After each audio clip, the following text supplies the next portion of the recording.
Jadi akan terjadi peperangan besar antara blok barat dengan blok timur di akhir zaman. Dan mereka barat, kata Rasulullah, akan merayu kamu untuk bersatu dengan mereka. Lalu kamu bergabung dengan mereka dan kamu mengalahkan timur. Nah, begitu urutan hadis Nabi di akhir zaman.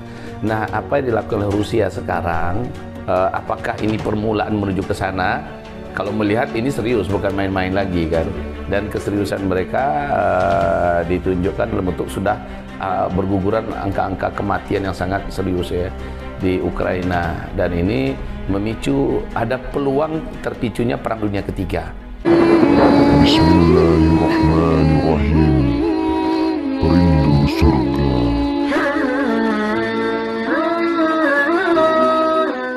Kesempatan kali ini kita berjumpa dengan salah satu guru kita yang banyak mengajarkan, memberikan pemahaman tentang situasi akhir zaman dan menghadapi akhir zaman. Waktu kesempatan lain baru bisa buka omong dengan Ustadz Ihsan Tanjung, dan juga saya jumpa dengan Ustadz Abu Fatihah, dan juga sempat juga ngobrol seperti ini dengan Ustadz Rahmat Baikuni. Jadi udah 3 ya. Kadang-kadang tinggal Ihsan Tanjung lagi. bermimpi betul ingin bertemu bersama. Masya Allah. Karena nantilah setelah ini kita buka cerita. Amin. Jadi pada kesempatan hari ini kita akan awali supaya tidak terlalu berat, bagaimana ceritanya sampai di Tangerang. Masya Allah. Sampai di Tangerang. Iya, ini program aku kan lagi musim karena COVID ada komandan kita yang ngaturkan jadwal di sini, ya. Jadi kita merasa sudah rindu juga ya sebenarnya menyapa umat di sini yang udah lama menjerit-jerit, kapan Ustadz kemari? Kami mau dan kami rindu. Alhamdulillah asisten kita juga ngeplot jadwalnya bareng dengan komandan kita di sini, ya kita memenuhilah jadwal yang sudah dibuat. Gitu ceritanya Ustadz. Oke, Ustadz Uzma ya akrabnya ya. Atau ada istilah baru?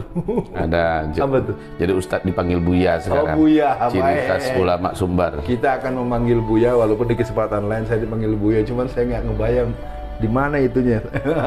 Nggak bayangannya gitu ya. Jadi untuk Buya pada kesempatan kali ini saya ingin mencoba masuk pada sebuah pembahasan yang sudah sangat jadi rujukan ya. Kalau untuk kajian akhir zaman, nama Buya sangat dirujuk, dan saya pun sangat, kalau ingin tahu saya setel, saya dengerin. Saya mencoba untuk ketika bicara soal wawasan kesejarahan, saya dengar Ustadz Budi Azhari. Ya. Untuk hal-hal tertentu saya dengar Adi Hidayat. Saya pikir kebiasaan kita mengakui, membesarkan, mengacungkan kepada kemampuan kawan itu mungkin bagian dari akhlak juga di kalangan lama ya. Nah untuk Buya, COVID-19, entah jadi COVID-22 atau apapun namanya, apa hubungannya nih dengan akhir zaman? Masya Allah. Sebenarnya Ustadz, saya juga sudah mengikuti juga ceramahnya Ustadz kita, termasuk antum sendiri. Sama ternyata kita hobi menyimak saudara kita, sahabat-sahabat kita, Ustadz kita juga menyampaikan ilmu-ilmu mereka. Kenapa? Pertama, kita memang kekurangan ilmu. Kedua, kita kekurangan informasi. Ketiga, kita ingin bahasa kita sama. Ya, jangan sampai kita berbeda sehingga publik jadi pusing, jadi panik. Tentang masalah COVID, COVID ya? Iya, itu kalau istilah Bang Ridwan Saidi itu. Kalau khawatirnya kalau kita bicarakan ini kita masuk kepada teori konspirasi. Cuma kalau kita bawakan kepada hadis Nabi Sallallahu Alaihi Wasallam dan dikaitkan dengan konspirasi dari terbongkarnya salah satu program Illuminati, 50 protokoler Illuminati itu, bahwa mereka memprogramkan 2022 itu kan jumlah populasi manusia seharusnya tersisa hanya 500 juta saja lagi, dan itu adalah orang-orang yang sudah mereka pilih untuk tetap bertahan dan berhak hidup. Itu dalam catatan ya, bahwa mereka inilah orangnya, ini di Indonesia, ini nanti di tiap negara itu mereka sudah tentukan orang-orangnya. Nah, bersamaan dengan itu di 2011 sudah muncul film tentang masalah COVID ini kan, yang memang film tersebut sepertinya sudah dirancang. Saddam Hussein saat dia masih hidup dulu, dia juga menyebutkan tentang ancaman berkaitan dengan COVID, menyebut nama COVID. Muammar Gaddafi juga begitu. Kita sekarang ini diancam dengan akan diteror dengan COVID segala macamnya. Itu jauh-jauh tahun sebelumnya. Nah, program per 50 tahun oleh Illuminati itu dibongkar tentang masalah COVID. Dan setelah itu segala gerakan-gerakan kegiatan yang bergerak di belakang lahirnya mencuatnya masalah COVID ini yang menjadi pandemi. Jadi ala kulli hal kalau kita cocok-cocokkan, kita hanya ketemu dengan hadis Nabi sallallahu alaihi wasallam tentang akhir zaman, bahwa manusia nanti di akhir zaman akan banyak yang mati mendadak secara massal. Ya, mati mendadak secara massal seperti penyakit kambing, kata Rasulullah. Gimana kambing? Kambing sedang jalan merumput mati, sedang bergelut mati, sedang di kandang mati. Jadi mati-mati seperti itu. Nah, apa ada hubungannya dengan COVID? Kita tidak bisa memastikan. Hanya saja apa yang dikatakan protokoler Illuminati yang terbongkar di tahun 2022, ya berarti tahun ini ya. Kita tak tahu apakah ini betul-betul bisa mereka wujudkan. Tapi setahu kita, mereka memang kaum globalis yang sangat keji, ya, sangat biadab, dan mereka mau melakukan apa saja demi mewujudkan cita-cita mereka. Ya, kalau protokol, istilahnya protokol lah ya, protokolat atau protokol itu memang sangat dikenal rumusan-rumusannya. Ada situasi yang sedang terjadi. Apakah ini ada koneksinya dengan serbuan kepada Ukraina ya, yang sedang terjadi? Kelihatannya secara geopolitik, geomiliter, internasional ini ada situasi yang cukup. Kalau memang ada, kita teruskan pembahasan. Kalau nggak ada, kita pindah bab nih, karena kelihatannya ini cukup mencekam, karena sebenarnya pengiriman pasukan-pasukan dalam jumlah besar dan penggunaan persenjataan berhulu ledak nuklir kelihatannya sangat serius apakah masuk pada posisi cyber atau bagaimana, tapi intinya ini menjadi pembahasan yang sangat membuat ketar-ketir ke banyak para anak. Dan ini bukan main-main lagi ya, betul-betul perang, asli perang sekarang ini. Jadi Ustaz, yang saya hanya baca dari beberapa athar berkaitan dengan Rasulullah SAW menyebutkan nanti di akhir zaman akan terjadi perang antara timur dan barat.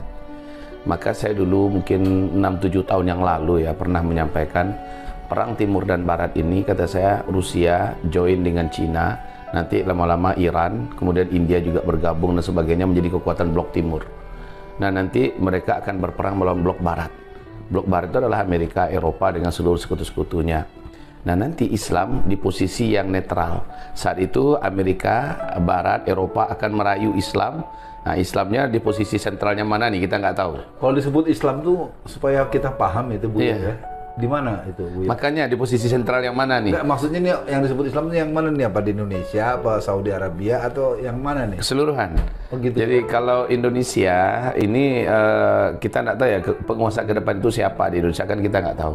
Tapi kalau penguasanya pro Islam, maka berarti Islam masuk di situ. Nah, tapi kalau tidak ya kita tahu kalau kondisi sekarang maka pro-nya ke timur, blok timur. Nah, jadi begitu. Jadi akan terjadi peperangan besar antara blok barat dengan blok timur di akhir zaman. Dan mereka barat, kata Rasulullah, akan merayu kamu untuk bersatu dengan mereka.